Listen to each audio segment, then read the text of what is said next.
RERS, les réseaux d'échange réciproque de savoir. RERS est un groupe d'éducation populaire. Les citoyens et les citoyennes participants et acteurs actifs sont sans distinction d'âge, de convictions politiques ou religieuses, ni d'origine culturelle ou sociale. L'objectif est de participer concrètement à la vie de la République, même modestement, dans notre ville et dans notre région. Un forum des associations à Évry plutôt riche. Nous sommes à l'extérieur, je peux vous dire, avec une météo plutôt boudeuse, pour vous dire la vérité. Tout au long de cette journée, notre ami Jérémy Herbet, son nom est Herbet, Jérémy Herbet, a décidé de se balader comme chaque année au cœur de ce forum des associations. Mais cette année c'est différent. Il a souhaité que le studio radio soit là et qu'il puisse échanger au micro avec ses invités. Nouvelle invitée donc face à nous, Christine Zazon-Veillon. Soyez la bienvenue. Bonjour, donc Christine Zafon-Veillon. Ah, c'est Zafon, moi j'ai marqué Zazon, vous voyez ? Eh ben pourquoi pas, mais... Oui, mais non, on va garder votre vrai nom, qui est Zafon, bien sûr, Veillon. Vous êtes l'invité de Jérémy Herbet en quelques mots, mais qui êtes-vous alors ? Alors, moi je suis éducatrice de jeunes enfants à la mairie de Paris normalement. D'accord. Mais là, comme je suis en arrêt, donc je profite pour donner de mon bénévolat aux associations, à la maison de quartier des Honnêtes et donc au réseau d'échange et de savoir du centre-ville. Donc ça fait... Depuis l'année dernière, je donne des échanges, mais j'avais donné avant, il y a encore quelques années, un échange sur les tours de magie. Tours de magie. Passionnant. Est-ce que vous êtes magicienne ? Donc magicienne, oui et non, donc amatrice surtout. Ouais. Ah, donc, c'est sympa ça. Donc en échange de faire des tours de magie, donc j'ai fait un tour de magie devant les enfants et en échange je leur ai appris quelques tours de magie et après ils ont pu le restituer, donc un échange de savoir à d'autres personnes du réseau ou autre chose. Donc on a appris, on a construit avec du matériel basique, ce qui est, pour moi c'est le plus important, du matériel basique qu'ils peuvent refaire eux-mêmes. Refaire à la maison, ouais. Parce que si on fait des tours de magie, qu'on apprend et qu'on achète du matériel, c'est trop compliqué et ça a un coût. Donc moi, tout ce que je fais comme à la maison de quartier ou au réseau, je veux que tout le monde puisse le refaire. Mais alors comment la magie est arrivée dans votre vie, Christine ? Ben ça, j'adore la magie. C'est tout à côté de magique. D'accord. C'est mon côté enfantin, on va dire. Alors Agnès a vu qu'il y avait un stand avec une école de sorciers. Ça n'a rien à voir. Ça n'a rien à voir parce que l'école de sorciers, c'est plutôt pour le monde de Harry Potter. Ah oui, d'accord. Non, vous c'est de la vraie magie.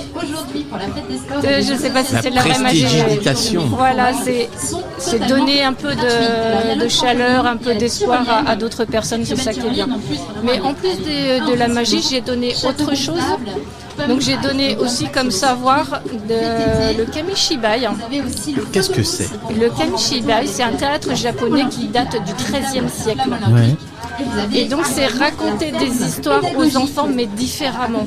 Parce qu'il y en a qui ont peur de lire, il y en a qui ont... Et donc le théâtre, on lit les histoires mais on les cachait derrière un théâtre.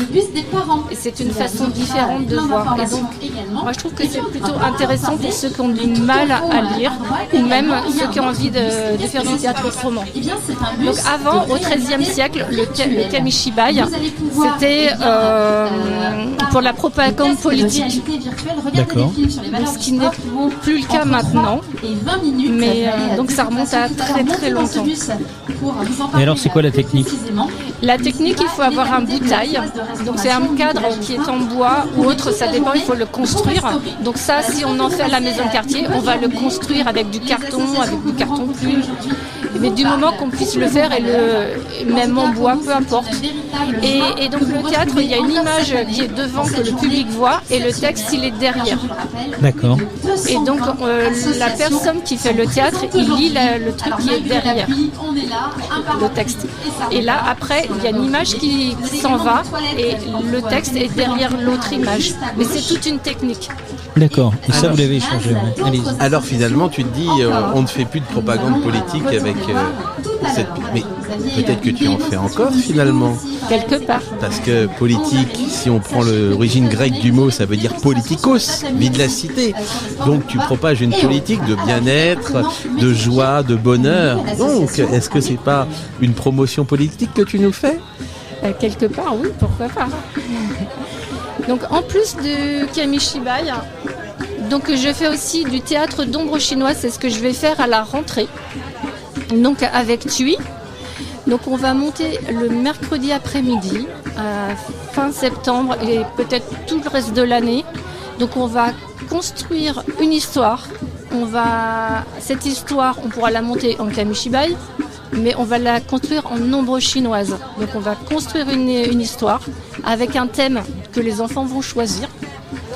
Après cette histoire, on va créer la musique, les décors, on va construire le théâtre et ça va être un grand projet. Et après ça, comme ils auront tous fait des ombres chinoises et du théâtre, les emmener vers le théâtre. Donc ça, moi je trouve ça magique aussi, c'est une autre magie. Mais tu nous fais voyager là, c'est plein de contrées asiatiques qui arrivent pour nous faire découvrir des spectacles, de la magie et autres. C'est fabuleux. J'étais déjà en Asie là. Ah oui. Ah oui, non, je vous le dis. Non, c'est passionnant. Je suis bretonne mais pas d'Asie, mais pourquoi pas. Ah, vous êtes bretonne. Vous êtes bretonne d'où ? De Rennes. Ah, vous êtes de Rennes. Ça va.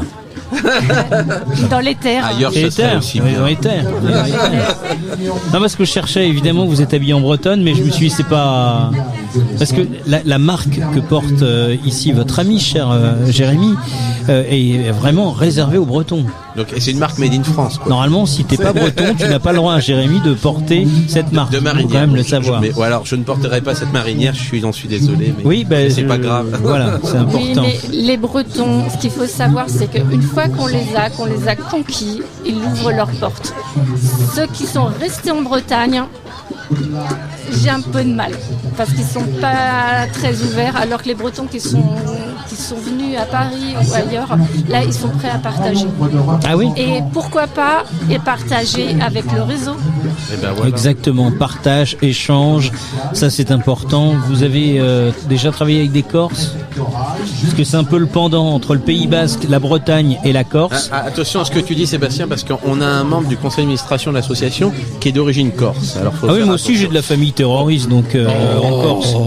Donc j'ai. Faut arrêter à bas les clichés, Voilà. les clichés. Oui, On je aime les Bretons et les Corses. Je suis tout à fait d'accord. Et en plus, le réseau, il accueille tout le monde. Bien sûr. Donc pas que les Bretons, pas que les Corses. Non. Il y a aussi d'autres pays. Et pas les Basques. Vous n'avez pas parlé des Basques. Ou des Basques. Ah, mais quand en même. tout cas, il y a d'autres pays. Et c'est ça qui fait la richesse des échanges au réseau. Merci beaucoup. Merci Christine d'être venue nous voir et nous parler un petit peu de vous. Cette année, là, 2024-2025, ça va ? Vous avez plein de projets, hein, si j'ai bien compris, entre le théâtre, les ombres chinoises et tout. Et qu'est-ce que tu vas apprendre cette année ? Alors moi, ce que je vais apprendre, c'est la langue des signes. Ah bah oui, ça ira très bien avec les ombres chinoises. Ouais, ça c'est très bien. C'est cohérent en plus là. Il y a une vraie fusion entre les deux. Alors moi j'ai un prénom en langue des signes. Vous ne le verrez pas à la radio, mais c'est ça. Alors en fait, après c'est ça. Alors du coup moi je plie comme mon poing et je lève les deux doigts à l'extrémité, je les mets sous le menton et je fais tourner sur mon menton ma main et ça fait une forme d'Y et c'est Jérémy et c'est, figurez-vous, quelqu'un qui est à la fois sourd et aveugle, qui est en langue des signes tactique, qui m'a donné ce prénom parce que je ris beaucoup et donc ça veut dire Jérémy comme ça. Voilà. D'accord. La petite anecdote. Ouais, c'est très riche. Hein. Nos échanges sont très riches dans ces podcasts. Alors moi, mon prénom, c'est comme ça. Donc ça ressemble à un appareil photo. C'est parce que je prends... Donc on imite un appareil photo tout près du visage.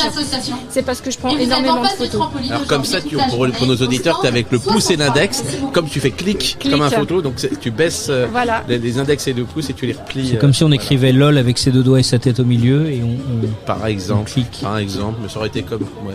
Oui, mais ne cherchez pas toujours à comprendre. Là, je vous vois, Jérémy, parce que je sens que notre rapport est en train de se dégrader. T'inquiète pas. Merci beaucoup. On est ensemble tout au long de cette journée. On remercie à nouveau Christine.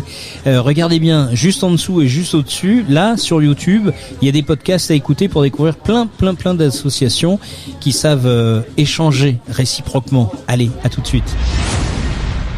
Cette émission est à présent terminée. Retrouvez l'ensemble de nos podcasts sur notre site www.rers-evry.fr. Et pour rester informé de notre actualité et communiquer avec nous, rendez-vous sur notre page Facebook.